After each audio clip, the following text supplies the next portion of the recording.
My parents are both from Pakistan. They moved to North America when they were first married in the late 60s, and then they had me in 1974 in the States, actually, and then shortly thereafter moved to Canada.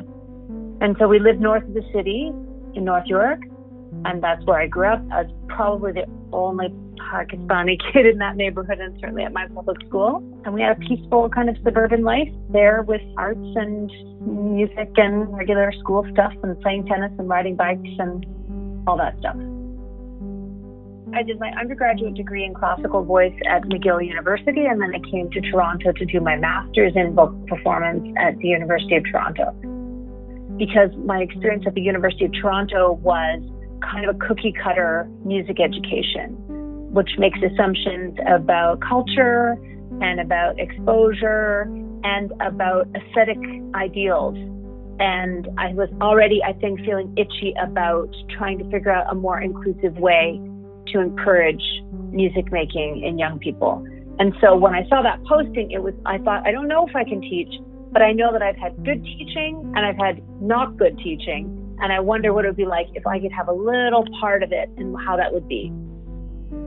I fell in love with that neighborhood because the sense of family, like the family commitment to their students, the parents and their sense of not taking anything for granted really impressed itself upon me. I had taught at a different music school for a little bit before I taught at Regent Park in a different neighborhood with a very different demographic. The parental commitment was very different. Some of our parents are working several jobs, and when they bring their kids down for a lesson, it's hard. It's hard schedule-wise, but parents and the families were so supportive, involved, and appreciative of the education. And they came with all of their vibrant musical traditions.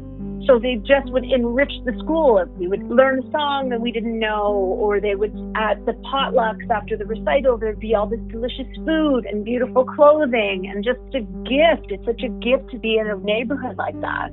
It was kind of an instant love affair for me. Recently, one of my students made the finals for the Canadian Opera Company Gala.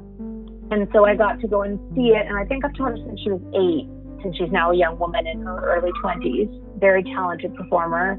And she made the finals. This was last year. I went and saw her sing with the Canadian Opera Company Orchestra in the big Four Seasons Center for the Performing Arts. And she was just fantastic. And it was just great to see her progression. That was very special. I also had a student sing to a packed audience at Massey Hall after Prince died.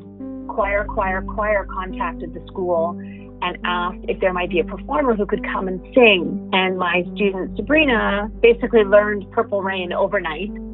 There's several pictures of her, the long black ponytail, standing on a packed Massey Hall audience, and she sang a version of Purple Rain, just her and a guitarist.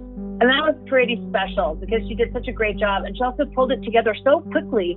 I was extremely proud of her, and then it was just really exciting. I was standing in the wings at Massey Hall with her mom.